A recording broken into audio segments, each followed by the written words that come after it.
ক্ষুধার্ত রাক্ষসীর মতো গিলে খাচ্ছে নদীপাড়ের জনপদ। টাঙ্গাইল সদর উপজেলার কাকুয়া ইউনিয়নের চরপৌলি গ্রামে এখন কেবলই হাহাকার। তীব্র ভাঙনে নদীর কিনারায় ঝুঁকির মুখে শত শত ঘরবাড়ি, শিক্ষা প্রতিষ্ঠান ও বিস্তীর্ণ আবাদি জমি। ভাঙনের শব্দ শুনলেই আতঙ্কে বুক কাঁপে এলাকাবাসীর। শুধু কাকুয়া নয়, ভূঁইয়াপুরের নলিনবাজার, অর্জুনা, গাবসারা এবং কালীহাতির দশকিয়া ইউনিয়নেও একই চিত্র।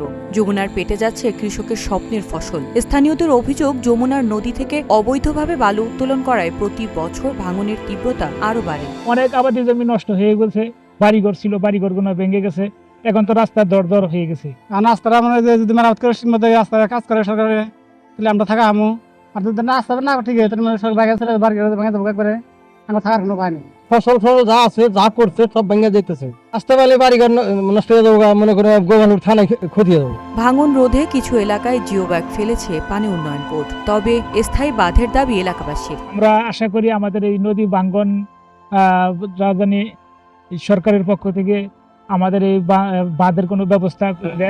অবশ্য প্রশাসন বলছে পরিস্থিতি নিয়ন্ত্রণে কাজ করছেন তারা। বর্ষা মৌসুমে আমরা টাঙ্গাইল পানি উন্নয়ন বোর্ড আমাদের পানি সম্পদ মন্ত্রণালয়ের নির্দেশনা মোতাবেক বিভিন্ন স্থানে জরুরি আপৎকালীন কাজ বাস্তবায়ন করে ভাঙন কবলিত এলাকাগুলো রক্ষা করতেছি।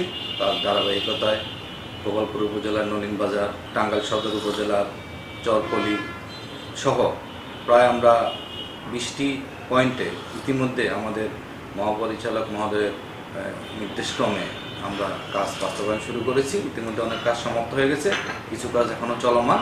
যমুনার ভাঙন শুধু মাটি কেড়ে নিচ্ছে না, কেড়ে নিচ্ছে মানুষের স্বপ্ন আর বেঁচে থাকার শেষ আশ্রয়টুকু। News desk, green TV digital.